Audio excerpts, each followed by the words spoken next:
Okay, today we're going to talk about vectors. Vectors are often represented with arrows. There's something that's said to have magnitude and direction, meaning a size or length or speed and a direction it's going. I'm going to talk right now, and we've done a little bit before with going between magnitude and direction and other things, but we're going to talk about them in component form. So what this means, a vector does not have location, it just has change in location. Means I go over 2 and up 4. These horizontal and vertical are called components. Okay?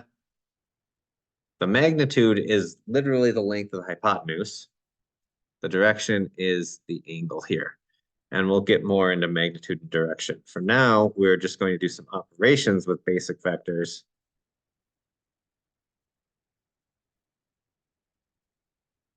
And we tend to use these angle brackets in mathematics. They use different things in physics because we can never all agree on notation. And a vector is often indicated, sometimes in books they're bold. It's often indicated by a thing with this letter over it.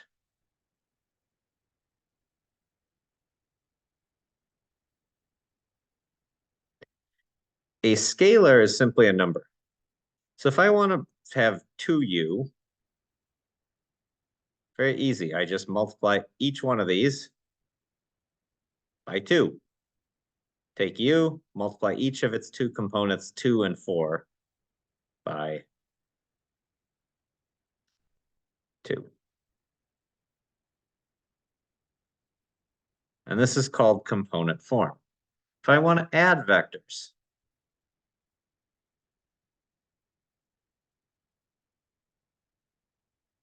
or subtract vectors. And here I'm multiplying both of them by scalars, and then I'll subtract.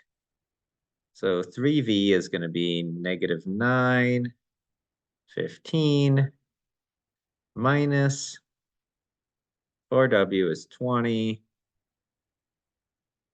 32.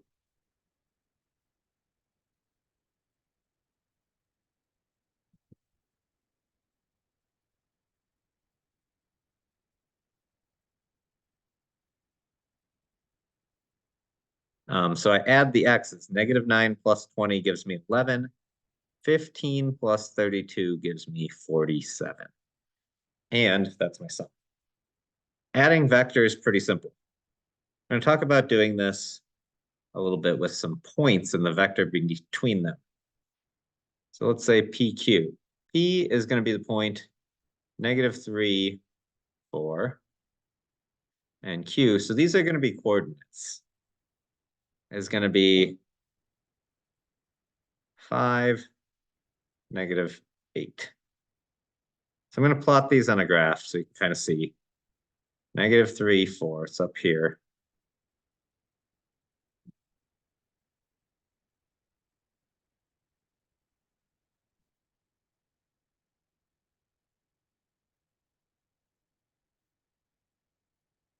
P and Q. The vector PQ goes from P to Q.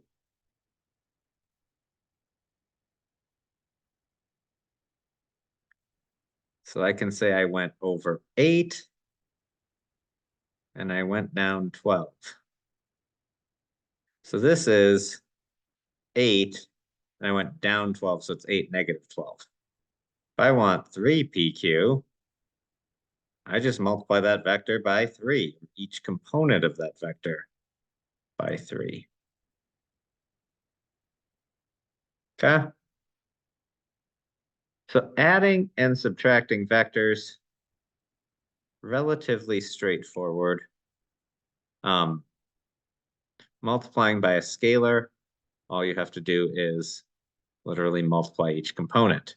When I add vectors, I literally multiply each component of the vector, and that is it.